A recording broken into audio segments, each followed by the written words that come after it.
By what? Excuse me. Would you approach the podium, please?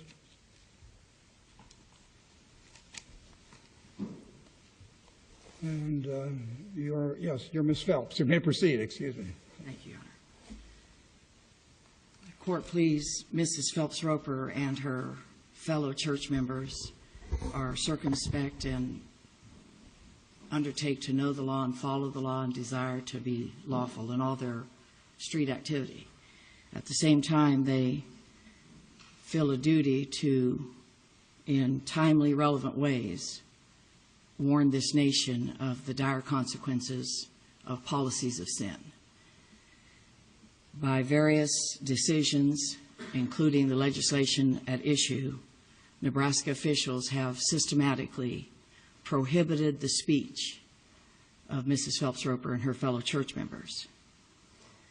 They are aware that there are cultural rituals and ceremonies related to death and of the need to balance, and they undertake to self-regulate. And in spite of the Ulmer case, historically, as the record shows, self-imposed a reasonable distance, a reasonable privacy bubble, if you will, always between themselves and churches and other, including government buildings where funerals were being held, funeral or memorials were being held. Notwithstanding that, the Nebraska legislature imposed a 300-foot limit and, without exception, has only ever applied that version of the law or the 500-foot version of the law to the members of the Westboro Baptist Church. Without exception, that law has never been applied to another single person, another single group, another single activity. 300 feet, although we believe it was unwarranted, was adequate. And the reasons cited by the legislature and the reasons cited by the district court. You say it's never been applied to another group. Are there instances in the record where another group was engaged in the protest activities as defined in the statute and the law was not applied? There are repeated instances of citizens from throughout the community, throughout surrounding communities, showing up with signs, flags, and message-bearing garments who were immediately outside where the event was taking place, who streamed literally from front doors down from where the event was taking place. The only time they went outside 300 or 500 feet was when there were so many of them, there wasn't enough space left, and that naturally caused them to have to stand. Does it matter that they are invited or welcomed by the...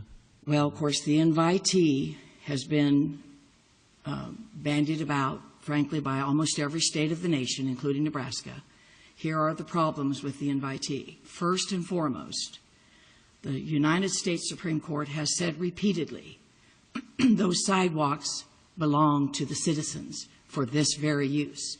An invitee doesn't get the sidewalk exclusive to any other speaker simply because they're called an invitee. To put it plainly, the family, the funeral planners, they don't own those sidewalks. They don't get to remove people from those sidewalks simply by labeling someone an invitee. In the second place, the law makes no such exception. The law doesn't say unless you're an invitee. Now, there was an effort at the trial court level to somehow shoehorn this concept of an invitee into what the trial court called the triggering language of this targeted picketing. That's the language of the law. But that's not what the statute says. And if it can be applied to let someone take control of those sidewalks away from what the Supreme Court says their use is, then the law cannot stand. In the third place, the record evidence doesn't support that it was only invitees. However, we might be defining those. Law enforcement aren't given a definition. They're not trained in what it means. The statute doesn't give a definition because it doesn't recognize an invitee. But in fact, even if we add to the statute the notion that a family can say, I want to ring up somebody and ask them to have a flag line right outside the front door, and I want to make that part of the ceremony. We have no quarrel with that, and maybe the statute would let them do it, maybe it wouldn't, I don't know. But this goes so far beyond that until you couldn't even, unless you were going through the front door, you couldn't tell there was a flag line at the front door if you look at the photographs and video. Because what we're talking about is a mile, a half a mile, blocks, citizens, flag bearers, bikers with their bikes revving, people with their boombox playing, big banners, all manner. It is, in fact, if you saw them on the ground, these are patriotic pep rallies. These soldiers' deaths and funerals are being used to occasion patriotic pep rallies. But yet when this church shows up to say, we believe that is the wrong response when the Lord kills one of your soldiers, they're sent to the South 40. And all throughout this record, you see that that's the dynamic that prevails. Our folks would arrive at the scene and see fire trucks, giant cranes holding flags as big as this room, hundreds and hundreds of citizens. The local newspaper puts the route and paths and where you can park. They turn it into a huge public event. And in reality, we sat and watched for almost 2 years as this nation did this all across the land, saying, this is not pleasing to the Lord. We've got to go dissent. And that's when they started passing these laws. And that's when the Supreme Court case of Snyder v. Phelps came to pass. There's not any justification for saying when you have that public event, even that you can take a 300-foot law, let alone a 500-foot law, which this court in Manchester in the concurring opinion said is a possible slippery slope. We are so off the slope in Nebraska, you can't see the slope anymore.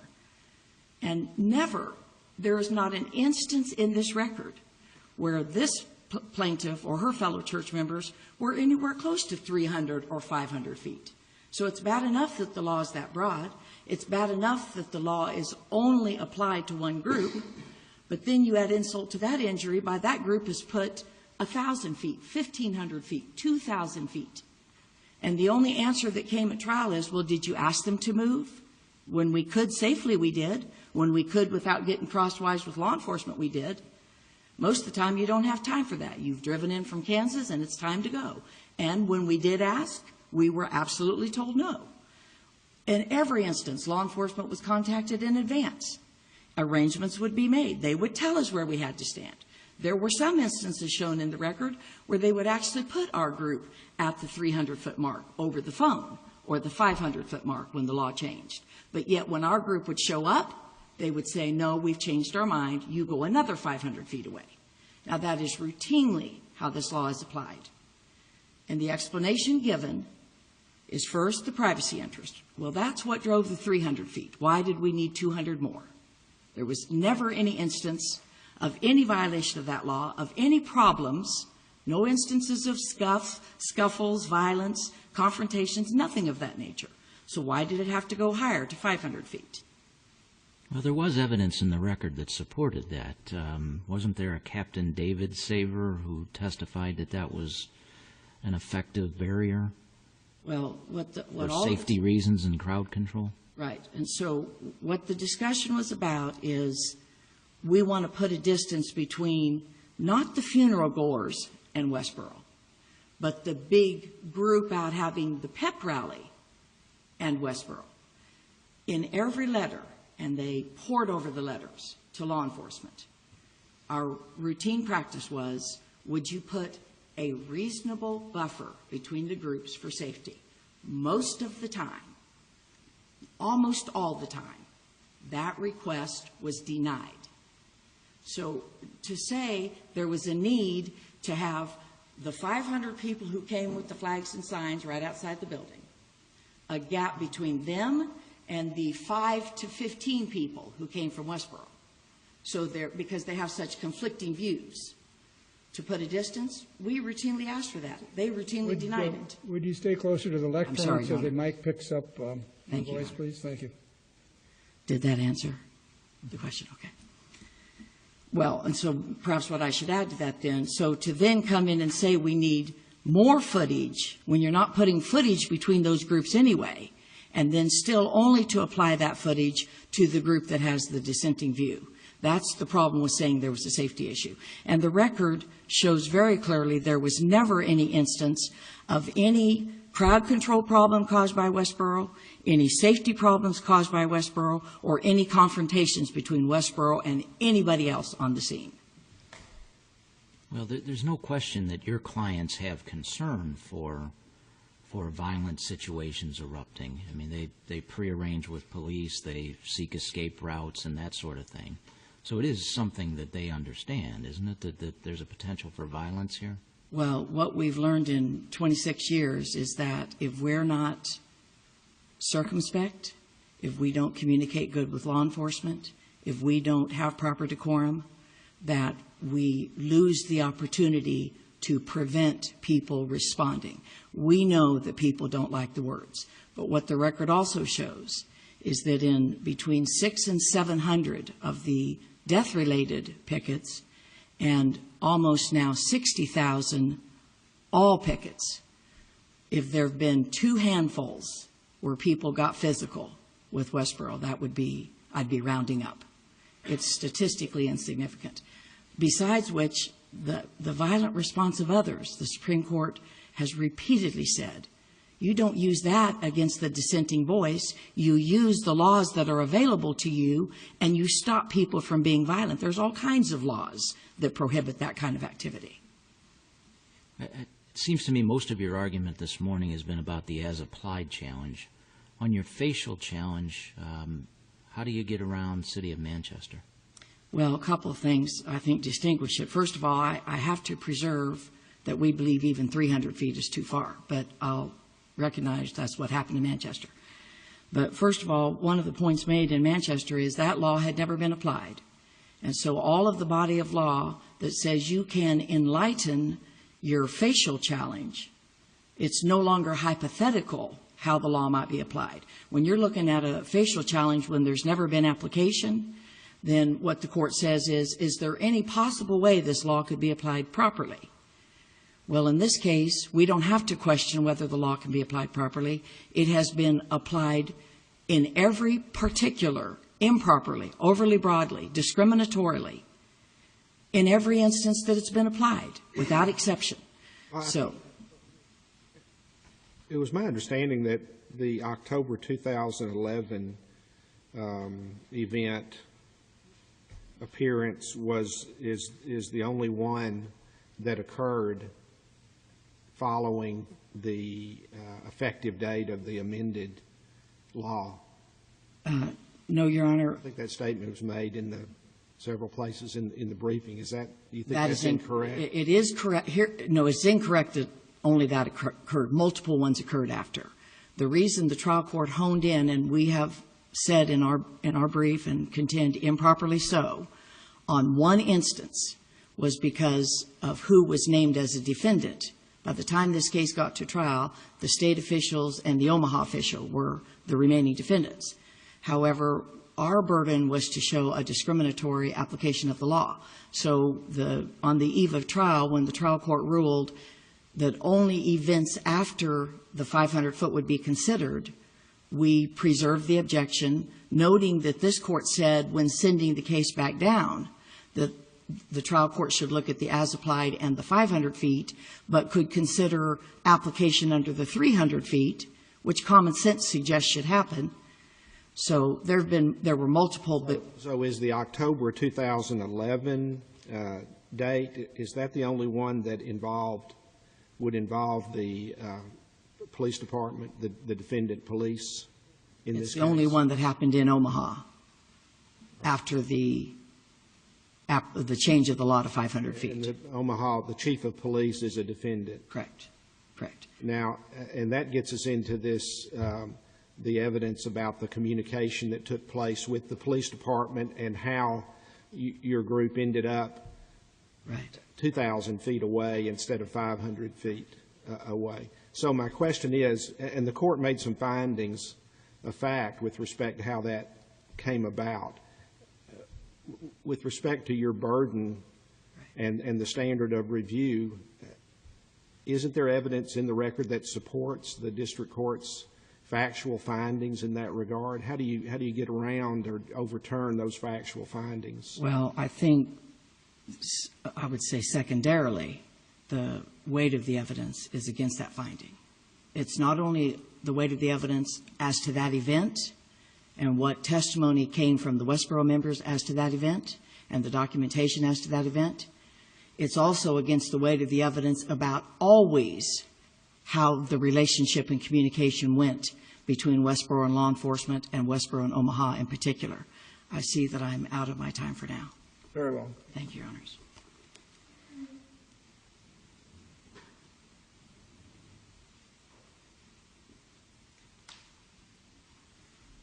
Mr. Post, good morning. You may proceed. May it please the Court, Ryan Post from the Nebraska Attorney General's Office on behalf of the Nebraska Governor and the Attorney General, and the appellees will be dividing their time, 15 minutes for the state and 5 minutes for Mr. Wiesen with the City of Omaha. The Nebraska funeral picketing law is a temporary and finite restriction on speech targeting a funeral. It makes no reference to the content of speech on its face. The law strikes an appropriate balance between the privacy of funeral attendees, as this Court recognized in the City of Manchester, and the speech of picketers who may wish to picket that event. The time restriction in the law does not depend on when the funeral ends and is more narrow than the restrictions in City of Manchester, the Phelps-Roper v. Coster case, or the Strickland case. And if you take a look, it's actually slightly different because it only includes 500 feet, right? Except for the 500 feet, correct. And the key with the 500-foot buffer is it does not deny the plaintiff the opportunity to win the attention of her intended audience. And as you see from the record, there was some discussion at trial of what the intended audience was. And the intended audience of Westboro Baptist Church at these pickets is not just the funeral attendees. It includes counter-picketers and passers-by. And there was testimony that the crowd, to the extent there was a crowd, follows the church. Secondly, the church picks their picket locations based on traffic volume. And there was evidence in the record that they reuse the signs that they use at funeral pickets. They will reuse them at non-funeral pickets. And lastly, funeral pickets only make up 1%, approximately 500 of the 55,000 pickets that are referenced in the record. The Nebraska funeral picketing law places no limit on the number of protesters, their noise level, the number, size, text, or images on their signs. They may still reach their intended audience, however broadly defined it is. Two questions. What was the impetus for raising the 300-foot level to 500-foot distance, I should say, not level? Two reasons, and those are stated in the stated intent in the statute. First, the privacy of grieving families. Secondly, preserving the peace. And the discussion earlier about whether or not there had been any incidents of violence leading up to the law change, you may remember in the record there's an incident approximately 6 months before the law was changed where there actually was an act of violence where an individual used bear mace on the Westboro Baptist Church. And the legislature was aware of that, and at pages 1238 to 1252 in the joint appendix, there's an extensive discussion about preserving the peace at these events. And that highlights why this law is important. As this Court has recognized, these funerals are a uniquely large event. There can be hundreds to thousands of people within a very small area. And we're not just talking about preserving the peace for we're talking about the privacy rights of the grieving families and the funeral attendees, but we're also concerned with preserving the peace in the broader area. And if you have too many people in too small of an area, just like the expert testimony from Mr. David Saver highlighted, it makes it more difficult for law enforcement to quickly respond to whatever situations may arise. And what did the evidence show as to the frequency of the need for law enforcement action? I guess that's really a two-part question. The evidence showed that law enforcement were present at most, if not all, of the pickets. As far as action, if you're referring to having to respond to a particular event, there was the incident with Mr. Vogel in Omaha, and there was also testimony from Mr. Hecker from Norfolk about how when there were so many people within this small area, and he estimated it was anywhere from 300 to 400 feet at that time, that his officers were not able to quickly identify potential problems before they may arise. There was just simply too many people in that small of an area. What about the argument? I think it's the argument that the law has been applied in a discriminatory manner, that these people are this group, Phelps group, is the only group that it's been enforced against. First, there's at least, we at least dispute the initial characterization that the law has been applied at all. As you will see in the record, more often than not, almost 100% of the time, I believe the quote is, the Westboro Baptist Church chooses their own location to picket. And there are multiple instances in the record of handwritten notes where they're indicating that this is a good location after they spoke with the police department. Secondly, to the extent that they want to talk about the potentially hundreds to thousands of people that may be in the area, the evidence shows that those people are around the funeral procession route, which the law does not cover. There's no evidence that those people are within the definition of the statute, that they're engaged in protest activities targeting a funeral. The fact that they may be present, engaged in casual conversation or some other activity does not fit them within the statute. And this court has said in both the Thorburn case and the Phelps-Roper v. Coster case that the directed at and targeted language is appropriate. But this statute doesn't define protest. This statute defines picketing as protest activities. Right. And if we take a look at the Phelps-Roper v. Coster case, this court has said that the lack of definition of protest activities is basically not a problem because there's no per se requirement that a statute define those terms.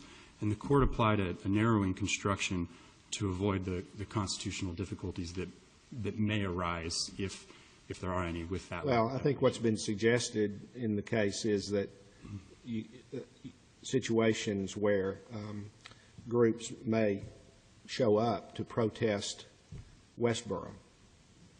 Correct, and the evidence that reflects would fall within, would you agree that those groups, if they were there for that purpose and engaged in that activity, they would fall within the terms of the statute?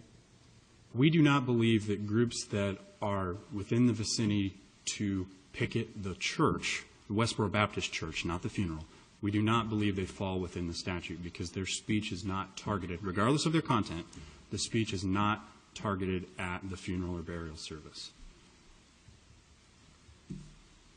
Where do you draw that language from the terms of the words of the statute? That it has to be directed towards the funeral activities? In the it's Nebraska Revised Statute 28-1320.01, Subdivision 1, towards the end of the very last sentence of that statute, it references when funerals are targeted for picketing and protest activities, and that's the language the district court referenced as well. What does the record show, if anything, whether any of the counter-protest groups have been restrained by law enforcement officers, or hasn't that ever occurred? Has there ever been a counter-protest group that got so violent that the Westboro people had to be protected by the police? I'm not aware of an instance in this record where counter-picketers were so violent at a picket in Nebraska after the law was applied that the police had to restrict counter-picketers. But the law isn't just concerned about, it's not just concerned with after violence may occur. I mean, it's trying to anticipate that if violence has occurred to make sure that the law enforcement are in an appropriate position and they're able to handle the situation. And one of the purposes of the law is to preserve the privacy of the funeral procession? No, not the procession. I see. No, just the privacy of the grieving families. The funeral processions are specifically excluded from the statute. And so when Ms. Phelps talks about the bands and the fire trucks and all that, that's irrelevant to anything in this case? In other words, are they not subject to the same privacy constraints? If I may ask, whose privacy are the... Well, is the law designed to protect the privacy of the funeral procession or just of the grieving family? In other words, can you separate one from the other? The law makes a distinction between the procession and the privacy of the grieving families. And as this... The concept that you were describing before, that the statute requires or only applies to those that are targeting the funeral, does that undermine the conclusion that this is content neutral? No, it does not, for the same reasons that this court highlighted in the City of Manchester case, as well as the Coster case, and even most recently in the Phelps-Roper v. County of St. Charles case, and I recognize it's an unpublished opinion of this court, but this court specifically recognized that even after the McCullen decision, which has been raised in Ms. Phelps-Roper's briefs, that a statute similar to the Nebraska statute here is not content-based because of the targeting/disruption language, or directed at language. What's the reasoning that was used? Because it seems to me if it only applies to somebody who is anti whatever the funeral is about or targeting the funeral, but those who are pro it are not covered, at least it sounds like to me like it may not necessarily be content neutral. And I guess the distinction, we're not saying that those are anyone that's pro-funeral is not covered. We're saying that if they're engaged in picketing activities that are targeting the funeral, they would be covered no matter who it is or what they're saying. The distinction here on for example, the PGR has come up, Patriot Guard Riders have come up, and there's a distinction about whether or not they were invitees. And the district court equated the PGR to the funeral attendees that this court referenced in the City of Manchester case. And I understand that the court seemingly interchangeably uses funeral attendees and mourners, but at the point that someone is invited to the funeral to participate in speech, we do not believe that would fall within the definition of picketing activities targeting the funeral.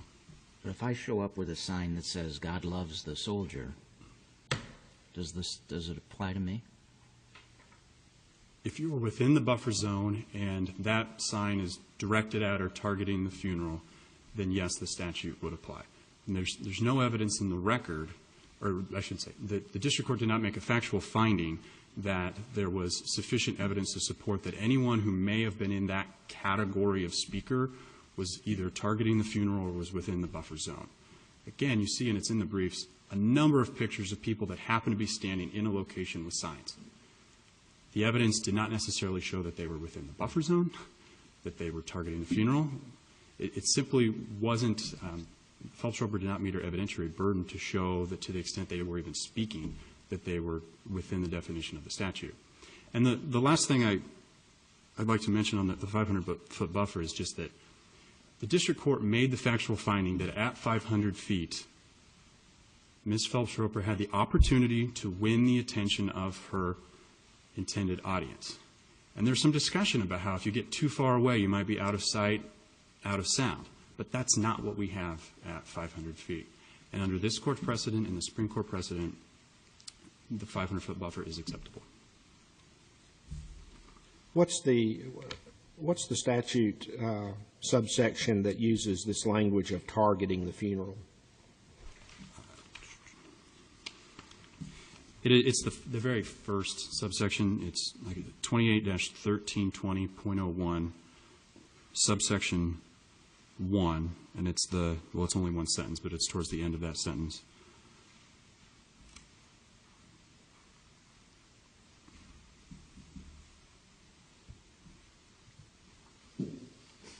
Okay, so your position is you can take that language, which is in this subsection that describes the legislature's determination of a cognizable interest, and you would apply that to protest that is mentioned later.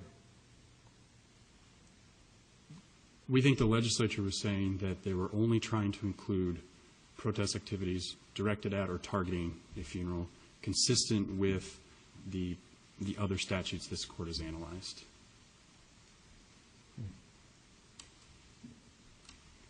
And part of the reason you have the targeted restriction or the directed at restriction is so that way your time, place, and manner restriction can be narrowly tailored because, as the court has said, you do not want to include people who are unwittingly speaking within the zone, someone who may be having a random or casual conversation.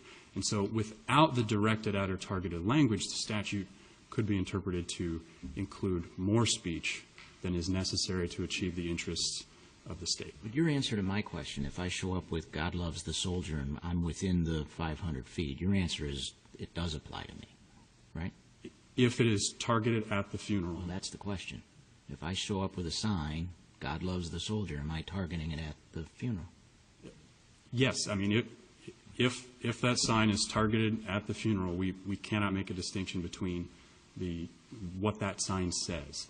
If it's within the buffer zone, targeting the funeral, and there's evidence to reflect that, then the law would include that. In other words, the law applies despite the content of the message. Correct. It's neutral in that respect, you would say. It applies to everything. Correct. I see your time is up. Thank you.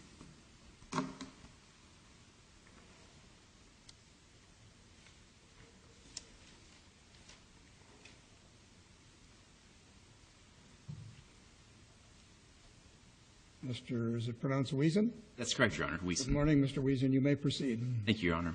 Good morning. May it please the Court. My name is Ryan Wiesen, and I'm an Assistant City Attorney for the City of Omaha, appearing on behalf of the appellee, Todd Schmaderer.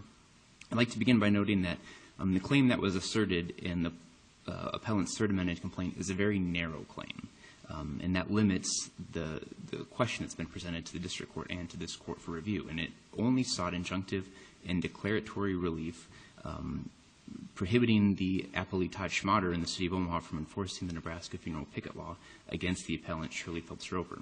It doesn't seek damages for alleged past enforcement of the Nebraska funeral picket law. And additionally, it doesn't assert any claims on behalf of the Westboro Baptist Church or as Shirley Phelps-Roper in any representative capacity. So when Ms. Phelps-Roper began her argument by stating, the appellant Shirley Phelps-Roper and her fellow Westboro Baptist Church members, her fellow Westboro Baptist Church members are not parties to this action.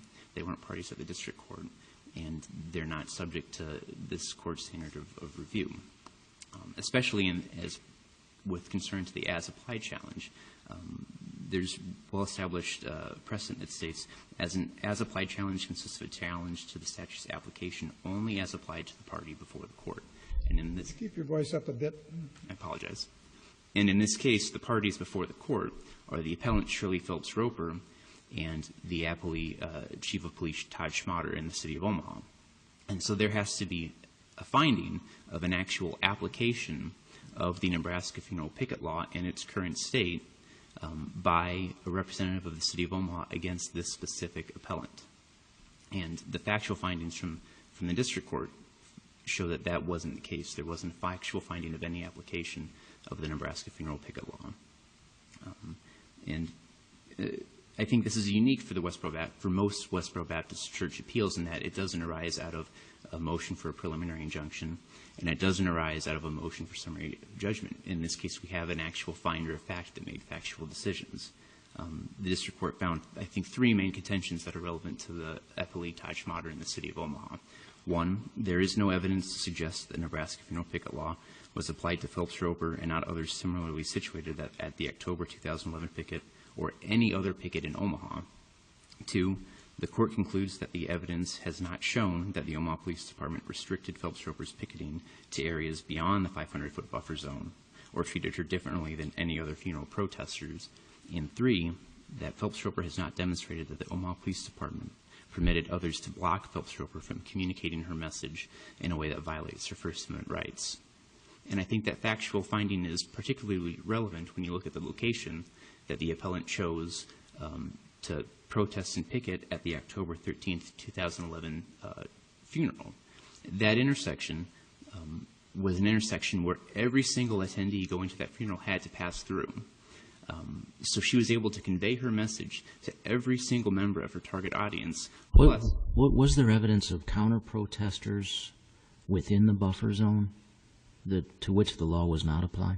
I don't believe at that picket, or necessarily at any picket within the City of Omaha. Again, we're not talking about other pickets or protests that occurred in rural counties or outside of the City of Omaha. To the extent that there was evidence about the Patriot Guard riders, again, there is evidence, and I believe there's actually a factual finding by the district court, that they were invited guests. They were invited by the family to participate in the funeral rite. And the analogy that I like to draw for that is if you have a veteran who passes away and there's a funeral, frequently there's an honor guard and there's an honor flag and there's maybe a 21-gun salute. Those individuals who are performing those aspects or those duties of the funeral rite, the funeral process, don't necessarily know the decedent or the family. They're not necessarily friends, but nonetheless, they've been invited to participate in that funeral ritual. And in this case, the evidence that was presented to this district court shows that the Patriot Guard riders only showed up when they were invited to by the funeral, or by the decedent's family, to participate in the funeral ritual, whether through a flag line or escorting the casket on its way from the church service to the place of burial. They were invited to participate in the funeral rite itself. And I think that's that distinction.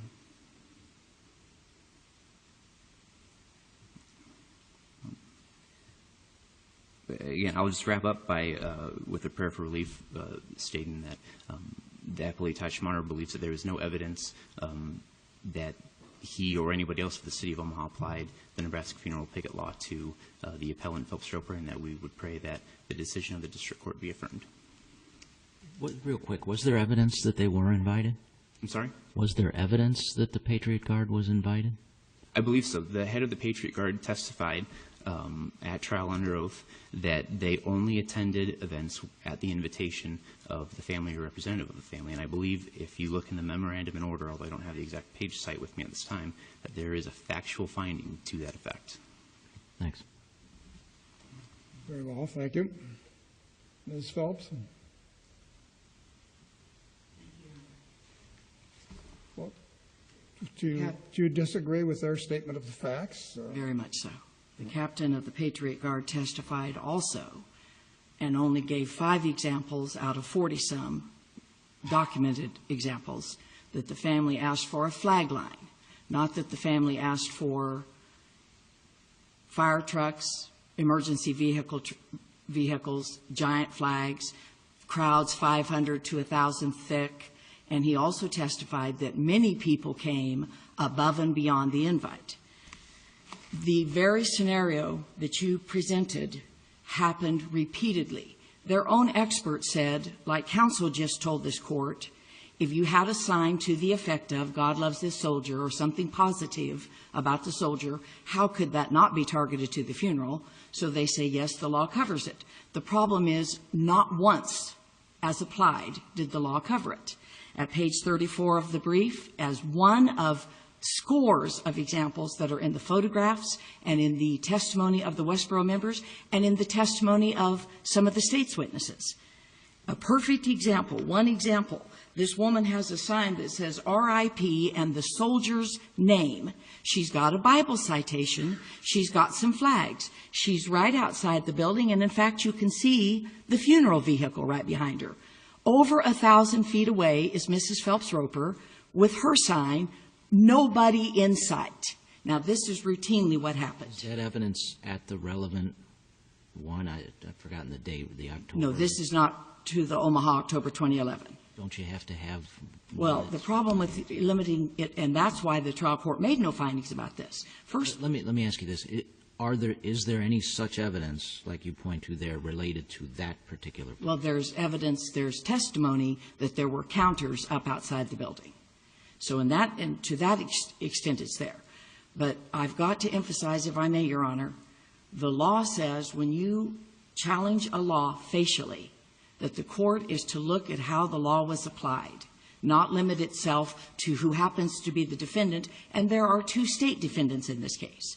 Second, when we raise an as-applied challenge and have the burden of showing a pattern, regardless of who is the plaintiff or who are the defendants, how the law is applied, the cases are replete with examples, and specifically the United States Supreme Court has endorsed the notion of a single plaintiff showing what's going on with other similarly situated people to whom the law is applied.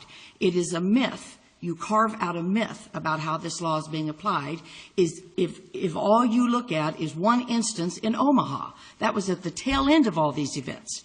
This rich body of evidence about how this law has been applied, you said in Manchester, it would be a whole different story if we had evidence that the law is being applied improperly, but we're going to take the city's attorney at his word that they're going to apply the law properly. We don't have to take anybody at their word here. This law, without exception, when Westboro shows up, the crowd is already there. When Westboro leaves, the crowd stays. The testimony is if Westboro didn't show up, the crowd would stay. The crowds are there. They're having a very public dialogue about what is going on with dying soldiers and what that imports. When you chant, God bless the USA over and over, you are addressing the topic of how God is dealing with this nation as it pertains to those dying soldiers. This little church has a dissenting viewpoint on that matter.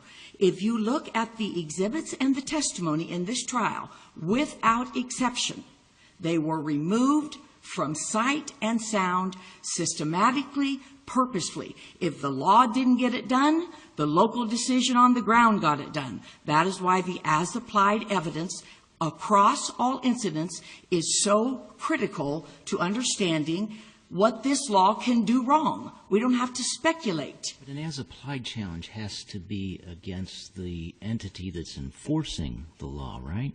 That's not the way I understand the case law at all, Your Honor. In fact, I again think Manchester okay, well, would correct me if I'm wrong, but I don't understand how Lincoln might be enforcing it is relevant to how okay, and Omaha is I understand enforcing. the question, and the answer, Your Honor, is it shows what is the law capable of, if we think of it that way. You start out with, we'll assume there's a good way it can be applied facially. It seems to me you're blending facial and the law blends them. Actual challenge. Okay. Right. The law blends them by saying the as-applied enlightens, and we put numerous authorities to that effect in our brief. The how it is applied enlightens the facial. You didn't have the benefit of that in Manchester. You have the benefit of that here, and it's all wrong on all levels. And the specific relief you request is? That the law be found unconstitutional and stricken. And then we go back to what would be constitutional. Did you concede at the outset of your argument that the 300-foot limitation was a workable limitation that would not be unconstitutional? If they really let them stand at 300 feet. Yes, Your Honor. Very well. We thank both sides for the argument. The case is now submitted, and we will take it under consideration.